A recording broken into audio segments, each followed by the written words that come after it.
예, 지방선거가 이제 70여일 앞으로 다가오면서 여야의 공천 작업도 속도를 내고 있습니다. 민주당은 오거돈 전 해양수산부 장관을 부산시장 후보로 확정했고 한국당은 경선 지역을 제외한 모든 지역의 공천을 이번 주 중에 마무리할 계획입니다. 이런 가운데 안철수 바른미래당 인재영입 위원장이 잠시 후 서울시장 출마를 공식 선언합니다. 관련 내용 짚어보겠습니다. 최민희 전 더불어민주당 의원, 김용남 전 자유한국당 의원 나오셨습니다. 안녕하십니까? 네, 안녕하세요. 예. 최 의원님, 안철수 바른미래당 인재영입위원장이 이제 곧 저희가 연결을 할 것 같습니다. 현장을 직접 보여줄 텐데 어떻게 예상하십니까? 판이 좀 흔들릴까요? 그냥 예상대로 저희가 진행했던 대로 그렇게 생각을 하면 될까요? 서울시장에서 2, 3위 판은 흔들릴 것 같습니다. 네, 현재 자유한국당이 전체적인 지지율은 바른미래당보다 높습니다. 예. 그런데 서울 지역의 지지율은 바른미래당이 때로 어떤 여론조사에서 높게 나올 때도 있거든요. 예. 그렇기 때문에 2, 3위 간의 고판은 작게 흔들릴 것 같습니다. 근데 전체 판을 흔들기에는 역부족이 아닌가 싶습니다. 사실 2, 3위 판은 아무 의미가 없지 않습니까? 선거에서는. 의미가 없지 않습니다. 그거는 서울시장 선거만 보면 예. 의미가 없다고 말할 수 있는데 정치라는 게 시장 선거 한 번으로 끝나는 게 아니거든요. 예. 그리고 지금은 보수나 혹은 중도 내지 보수 쪽에 지금 맹주가 없는 거 아닙니까? 예. 그래서 흔들리고 있기 때문에 오히려 안철수 전 의원의 이번 서울시장 출마는 예. 서울시장 자체 해서 잘 되면 좋고 그러나 그거보다는 지방선거 이후에 보수 정치권이 재편될 때 그때 주도권을 잡기 위한 포석이 아닌가 생각합니다. 알겠습니다. 네. 지금 잠시 뒤면은 안철수 위원장이 이제 출마 선언할 것 같은데 전체 판을 흔들진 못할 것 같다 이렇게 이야기를 해주셨거든요. 역시 같은 의견이신지 아니면 궁금합니다. 글쎄 이제 민주당 당내 경선이 아직 남아 있기 때문에 네. 민주당의 어떤 후보가 될지는 아직 안 정해져 있는 거 아닙니까? 근데 다만 이제 안철수 인재영입 위원장의 출마가 민주당 당내 경선만 놓고 보면 박원순 시장에게는 유리한 요소로 작용할 가능성이 매우 높아 보입니다. 그러니까 그 당내에 지금 박원순, 우상호, 박영선 의원 이렇게 3인이 경선을 해야 되는데 안철수 위원장이 서울시장 선거판에 뛰어들면서 아무래도 박원순, 안철수의 대결이 일종의 흥행 요소로 나타나면서 우상호, 박영선 의원에게는 당내 경선에 있어서 뭐랄까요, 좀 더 안 좋은 요소로 작용할 가능성이 많지 않나 싶습니다. 알겠습니다. 지금 화면을 보고 계시면 박주선 바른미래당 공동대표의 모습도 보이고요. 예, 유승민 공동대표의 모습도 보고 있습니다. 지금 이게 라이브로 저희가 서울시 의회 앞의 모습을 지금 찍어서 보여드리고 있는데 네.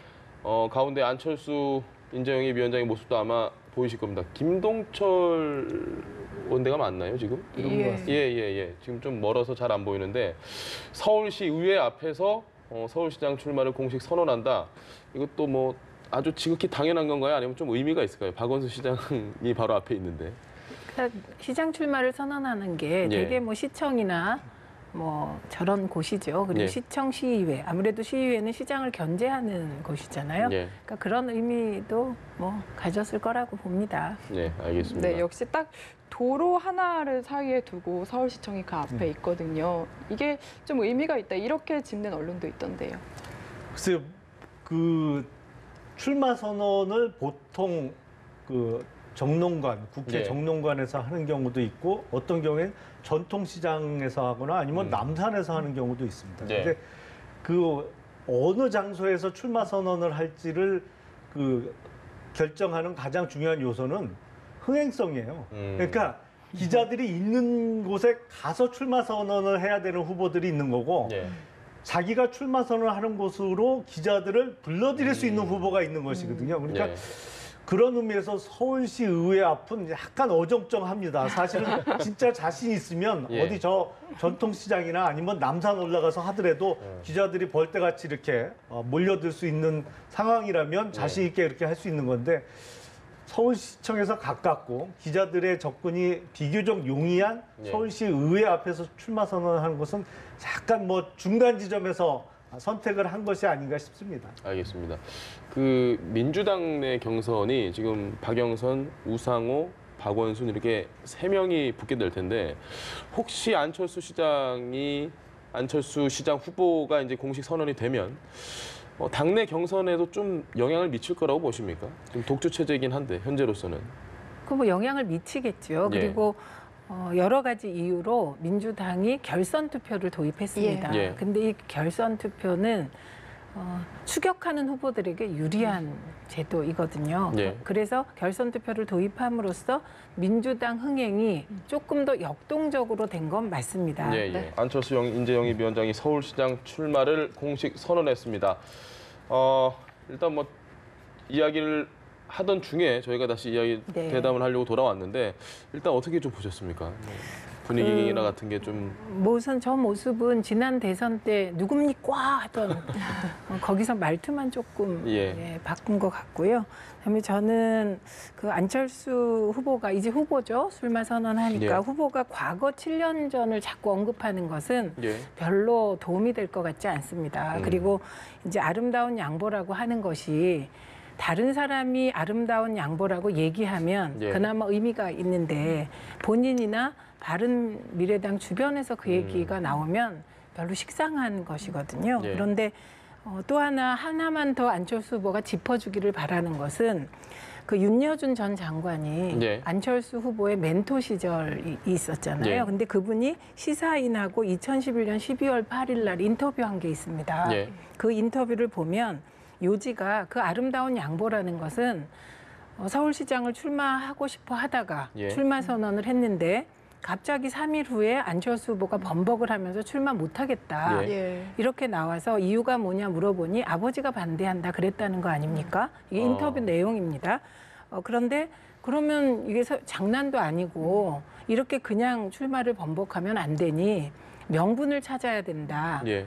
그래서 한 사나흘 후에 9월 6일 날 아름다운 양보라는 이벤트를 기획했다는 거 아닙니까? 윤 전 장관의 주장이에요. 예, 이게 윤여준 전 장관의 주장이고요. 예. 이에 대해서 당시 또 한때 안철수 후보의 멘토였던 김종인 전 의원이 그거 사실이다라고 확인을 한 일이 있습니다. 그래서 저는 이런 일로 선거판이 뭐 시시비비를 가리는 거는 국민께서 원하지 않고 예. 시민들이 식상해하시기 때문에 우선 안철수 후보가 그때 상황을 정확하게 좀 다시 복귀하고 네. 이해했으면 좋겠다 먼저. 그래서 결국은 아름다운 양보는 없었다. 예.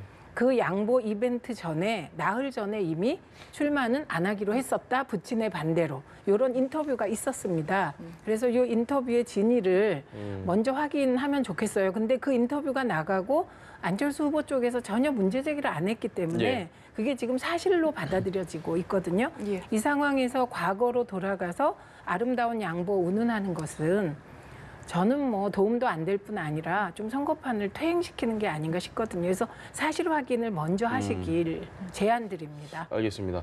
안철수 후보에 대한 이야기에서 이제 좀 주제를 바꿔보겠습니다. 민주당 전체 지금 광역단체장 17곳 중에 6곳을 전략 공천을 했습니다. 근데 이에 대해서 후보들이 너무 다 문재인 대통령 계열 아니냐, 친문 후보들이다. 이런 비판이 좀 내부에서 있다라는 보도들이 있습니다. 이에 대해서 어떻게 보십니까? 저는 우리나라 정치가 이제 삼김 시대 예. 얘기하던 때 이제 소위 삼김 시대가 끝나면서 다소 완화되었던 권위주의적인 모습, 어떤 보수 정치 이것이 이유는 모르겠습니다만 다시 재현되고 있는 것으로 보여서 바람직하지 않다고 생각합니다. 물론 이제 민주당뿐만 아니라 뭐 한국당은 사정이 더 심합니다만 예. 뭐 한 분은 글쎄 뭐랄까요 일종의 상속자 예. 지위에 있는 분 같고 한 분은 누가 봐도 뭐 좀 속된 말로 월급사장 비슷한 지위에 있는 분인데 예. 이상하게 이 보수 정치가 부활되고 있어서 원래는 당원과 국민의 의사를 묻고 경선을 통해서 후보 확정을 하는 게 맞죠. 근데 한국당도 그렇고 민주당도 그렇고 소위 지금 전략공천이라는 예. 이름 하에 뭐 이렇게 거의 당에서 이렇게 찍듯이 이렇게 후보가 지명되고 있는데 이게 과거에 우리 좀 없어져야 될 권위주의적인 모습이 재현되고 있는 것이 아닌가 싶습니다. 알겠습니다. 네, 나머지 경선하는 11곳 지역도 지금 친문 계열이 많다 이런 이야기들이 있던데 뭐 어떻게 친문 생각하세요? 계열이 많다, 친문계라는 말 예. 맞지 않습니다. 그리고 만약에 그러니까 말씀하신 문제 제기가 맞다면 예. 그건 민주당은 안 되는 거죠. 왜냐하면 선거는 이기기 위해서 하는 거거든요. 예. 이기기 위해서 하는데 정말 권위주의적으로 되지도 않을 후보들을 그냥 내리꽂았다. 그러면 그건 이제 민주당이 안 되는 거기 때문에 예. 그건 조금 이해를 잘 못하신 측면이 있다고 보고요. 우선 네. 하나하나 보면 최문순, 이춘희, 오거돈 이분들이 무슨 친문입니까? 최문순 지사 같은 경우는 여러 가지 우여곡절을 겪었습니다만 예. MBC 사장 했고 정통적인 사회단체 출신이고요. 예. 문재인 대통령하고는 뭐 그렇게 가깝지 않습니다. 늘 비판하는 위치에 있던 언론인 출신이기 때문에 예. 정치에 대해서. 그다음에 이춘희 세종시장 후보는 뭐 정통 관료이잖아요. 예. 그래서 오히려 이분은 현재 세종시장이고 대타가 없기 때문에 공천한 거고. 그다음에 오거돈 전 후보는 어느 전 장관. 정당이든 예. 이분이 참여정부 시절에 장관을 했습니다만 예. 그때 장관을 할 때도 이분이 친노라거나 그래서 장관한 게 아니잖아요. 관료 출신이시고 예. 뭐 그래서 한 거고 지난번에 서병수 현 부산시장하고 겨루어서 1.3% 예. 차로 진 분이니까 예. 이분을 공천하는 것이 가장 당선 가능성이 높은 겁니다. 그다음에 제가 보기에 굳이 친문, 친노로 분류할 수 있는 사람은 김경수 후보라고 생각을 예. 합니다.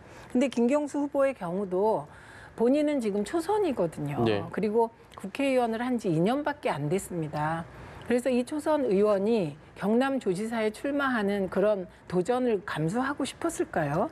저는 김경수 의원은 개인적으로도 만났을 때 국회의원을 더 하고 싶다.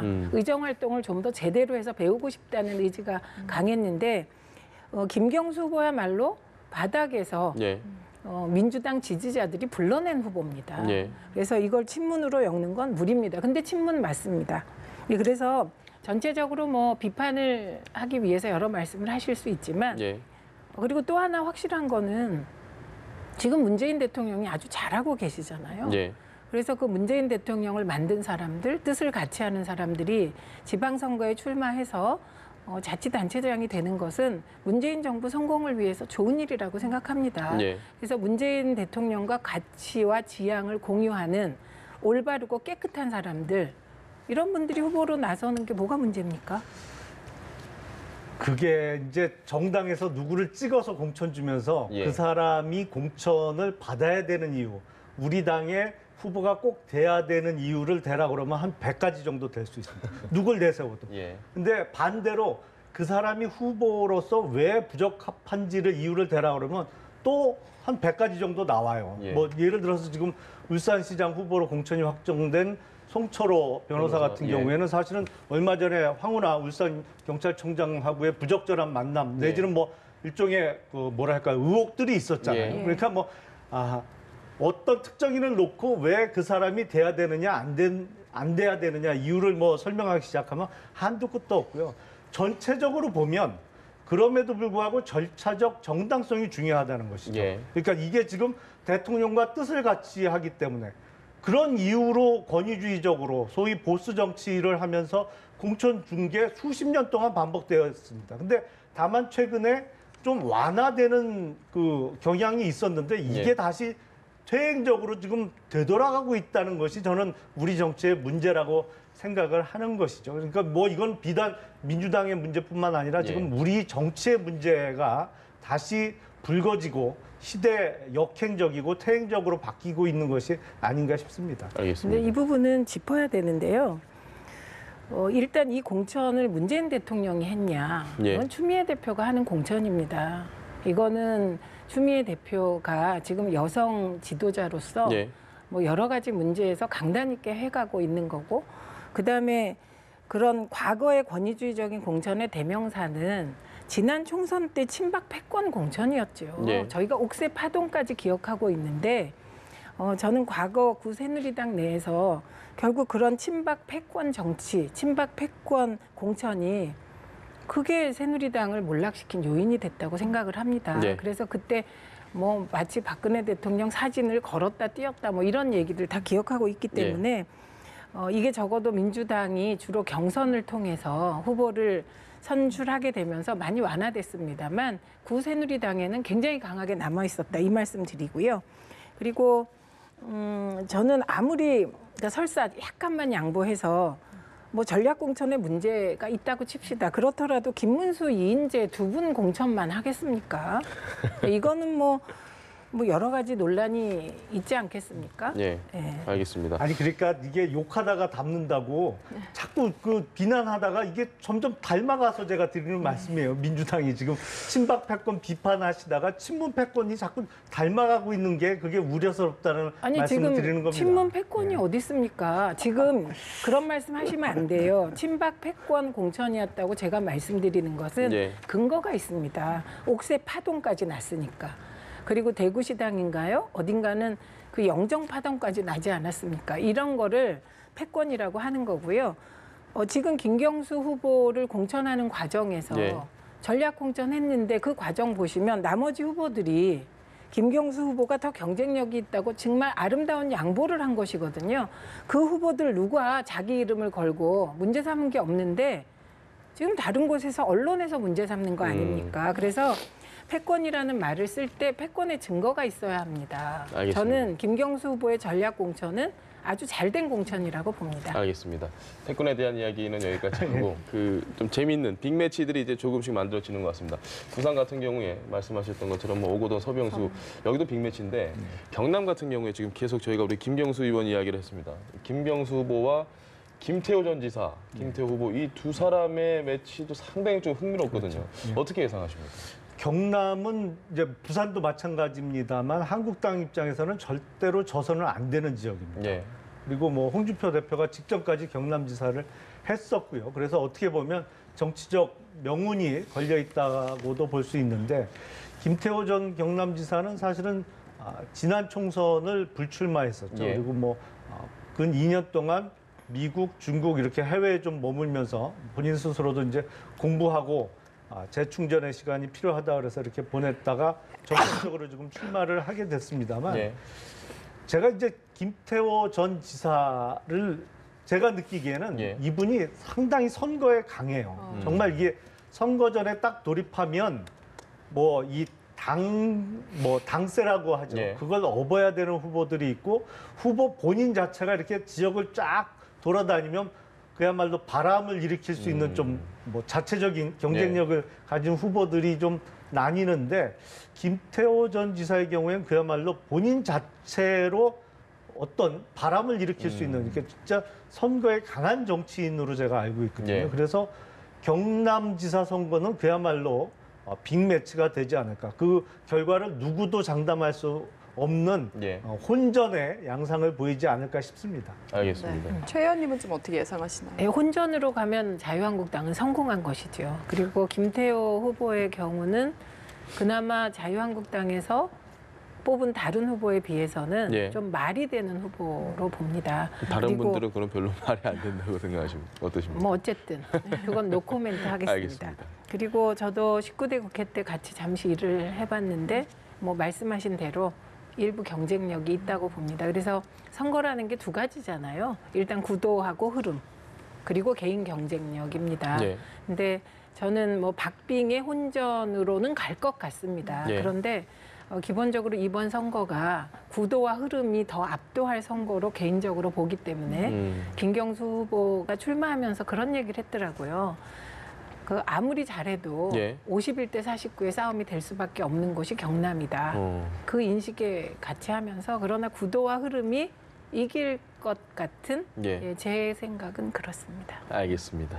그 부산 지역은 어떨까요? 역시 이것도 리턴 매치거든요. 네. 어떻게 예상하십니까? 뭐 2014년도에도 서병서 당시 후보, 네. 오거돈 후보가 맞붙어서 정말 박빙의 승부가 났습니다. 근데 큰 차이점은 그때는 오거돈 후보는 무소속으로 출마를 했죠. 네. 부산에서 민주당 간판보다는 누가 봐도 뭐 민주당 쪽에서 지지하는 후보인 거는 다 알 수 있었습니다만 어쨌든 형식적으로는 무소속으로 출마를 해서 상당한 득표를 보였는데 이번 지방선거에서는 아마 오거돈 후보는 민주당 예. 간판으로 출마를 할 것으로 보입니다. 물론 지금 각종 여론조사에서 드러나는 당 지지도가 지금 민주당이 많이 높습니다만 글쎄 4년 전에 무소속으로서 치렀던 선거 결과하고 정말로 명실상부하게 민주당 후보로서 예. 당의 기호를 달고 치르는 후보에서 어떤 결과가 날지는 좀 지켜봐야 될 것 같습니다. 근데 뭐 서병수 시장, 오거돈 후보 다 부산에서는 뭐 이미 알려질 대로 알려지고 네. 나름대로 평가가 다 끝난 그야말로 더 이상 인지도가 올라갈 수 없는 두 후보기 때문에 글쎄 그 두 후보가 펼치는 대결이 어느 쪽으로 결정이 날지 흥미 요소가 있는 네. 것이죠. 근데 절실하기는 한국당이 절실하죠. 부산 지면 큰일 나거든요.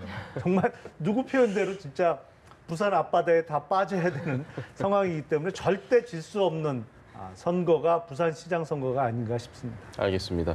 지금 개헌 얘기를 저희가 좀 나눠볼까 저 합니다. 얘기 저 좀 안 하고. 한번 뭐 하셔도 됩니다. 예. 어떤 이야기 한번.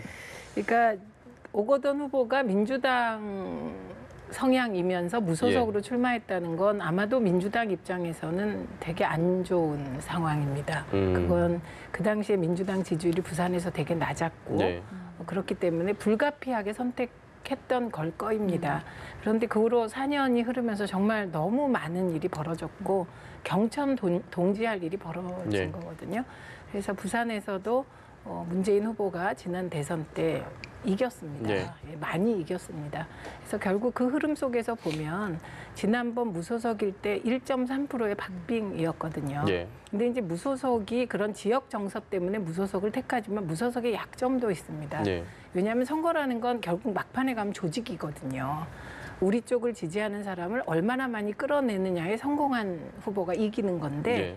무소속은 정당의 그런 조직력을 제대로 활용할 수가 없었습니다. 그런데 이번에는 그 민주당 이름으로 나오기 때문에 네. 막판 조직력이 강하기 때문에 역시 저는 박빙으로 약간 우세하지 않을까 이번에는 그런 예측을 해봅니다. 알겠습니다. 그러면 예고드렸던 대로 개헌 얘기하겠습니다. 네. 지금 이 한국당의 자체 개헌안이 나왔는데 대통령제 물론 뭐 좀 대통령의 권한을 줄이자라는 게 핵심이지만 사실 살짝 비껴보면 사실상 의원 내각제적인 요소가 아주 강화된 그런 개헌안을 지금 내놨습니다. 거의 민주당과 협의할 수 있는 안이 아니라는 생각이 드는데 어떻게 예상하십니까? 그래서 제가 보기에는 이번 개헌을 이제 대통령이 제안하신 개헌안도 있고 자유한국당에서 내놓은 개헌안도 있습니다만 개헌안을 두 가지를 놓고 보면 완전히 딴 나라예요. 그러니까 이거는 이제 완전히 뭐 별개 나라예요. 이게 뭐 어떻게 합쳐서 하나를 만들 수 있는 개헌안이 아니거든요. 그리고 그 이번 개헌은 적어도 개헌을 성사시키려면 원포인트 개헌을 해야 되지 않나 싶습니다. 그러니까 대통령 제안한 그 개헌안처럼 뭐 헌법 전문부터 끝까지를 거의 다 손보는 개헌안 이런 식의 개헌은 양측 간의 인식 차이가 너무 커서 성공할 수도 없고 오히려 국민 통합이 아닌 국민 분열을 야기시키는 개헌이 될 가능성이 너무 커 보입니다. 그래서 정말 대통령의 권한 분산 아니면 적어도 최소화시킨다면 대통령의 임기만을 좀 합의해서 통과시키는 원포인트 개헌으로 추진을 해야 그나마 성공 가능성이 있지. 그러니까 개헌이 이루어질 가능성이 있지. 네. 뭐 앞서 말씀드린 대로 완전히 딴 나라 개헌안 두 개를 놓고 이거를 시안 안에 더군다나 6.13 지방선거에 같이 국민투표에 붙이려면 이제 뭐 한 20여일밖에 3주, 예. 시간이 안 남았는데 20여일 동안 완전히 다른 두 나라 개헌안을 이렇게 하나로 적당히 네. 이렇게 버무려서 하나의 개헌안을 만들어내기는 거의 불가능에 가깝지 않나 싶습니다. 조의님 어떻게 보십니까? 네, 일단 저 부분은 공감합니다. 원포인트 부분. 네, 그래서 지금 국민들이 어쨌든 국회가 성과를 내길 기대합니다. 그래서 아무것도 안 하면 국민들이 너무 허탈하실 것 네. 같아서 합의할 수 있는 것을 합의하고 넘어갔으면 좋겠다. 이 말씀 동의하고요. 다만 자유한국당의 개헌안은 좀 민심과 역행하는 부분이 있습니다. 그게 뭐냐면 지금 문재인 대통령의 지지율은 70% 박스권에 갇혀 네. 있습니다. 그렇게 대통령의 인기가 높아요, 지금. 근데 국회에 대한 신뢰도는 정말 형편없이 낮습니다. 네. 그래서 정치권이 하는 개헌의 방향이라는 것은 그 시기의 민심 그리고 그 시기의 민심을 만들어낸 지난 몇 년간 혹은 몇십 년간 국민들의 요구가 들어가는 것이거든요. 그래서 말씀드렸듯이 대통령이 일을 잘해서 지지율이 높은 상황에서 신뢰도가 낮은 국회가 대통령 권한을 뺏어서 국회의 권한을 높이겠다고 하는 것에 대해서 시민들이 거부감이 있을 것 같고요. 우선 저는 제 개인적으로 지금 내각제는 반대합니다. 이렇게 남북이 대치하고 있는 상황에서는 하나 되어 나가는 게 중요하고요. 그다음에 제왕적 대통령제를 비난하면서 의원 내각제로 가는 것은 300명의 제왕적 국회의원을 만들겠다는 거라 반대하고요. 그다음에 내각제의 동생인 분권형 이원 집정부제 포함한 분권형 권력 구조도 저 반대합니다. 그리고 세 번째로 국회가 추천하는 책임 총리제 같은 거는 내각제의 이복 동생쯤 되는 것 같아요. 그래서 반대하고요. 지금은 국민들이 원하는 대로 대통령 연임이든 중임이든 의논해서 가고 그리고 대통령이나 행정부가 가지고 있는 그 예산이나 법안에 관한 권한을 일부 조정하는 그리고 무엇보다 저는 감사원의 독립이 중요한 것 같아서 오히려 헌법기관인 감사원이 국회 추천으로 감사원장이 임명되는 추천으로 이게 사후 검증이 아니라 그런 식의 견제 장치를 두는 거 그다음에 공수처를 둬서 대통령 주변과 권력을 샅샅이 감시할 수 있도록 하는 거 이런 정도가 맞지 않을까 싶습니다. 알겠습니다. 조금 동의하기 어려운 부분이 있는데 지금 최 의원님께서 대통령의 지지도가 높고 또 잘하고 있기 때문에 이 상황에서 지금 국내 신뢰가 낮은 국회에게 대통령의 권한을 띄워서 나눠주는 것이 과연 옳은 개헌이냐 이런 취지로 말씀하셨는데 그럼 한 2, 3년 있다가 대통령의 지지도가 대폭 폭락하고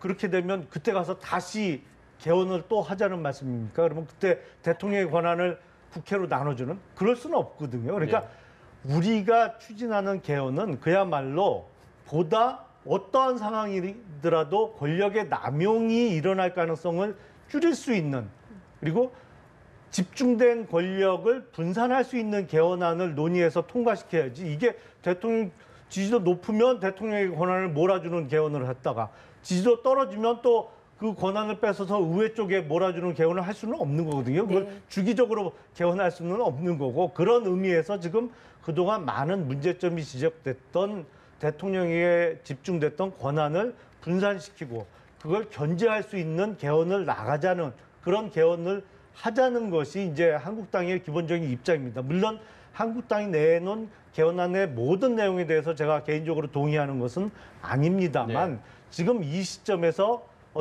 어느 쪽이 대통령과 국회, 어느 쪽이 국민의 신뢰를 받고 있느냐, 어느 쪽의 지지도가 높느냐, 이거는 전혀 고려 대상이 아니어야 한다는 말씀을 좀 드리고 싶습니다. 그 설명을 잘한다는 의미, 대통령께서 잘한다는 의미를 설명드릴게요. 그게 헌법을 잘 준수하고 있다는 의미입니다.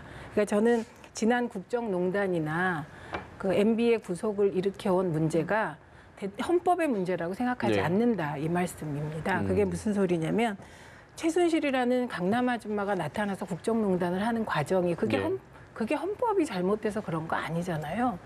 그다음에 MB가 여러 가지 그 권한을 사익에 활용했다, 악용했다. 이게 헌법에 그렇게 하라고 돼 있지 않습니다.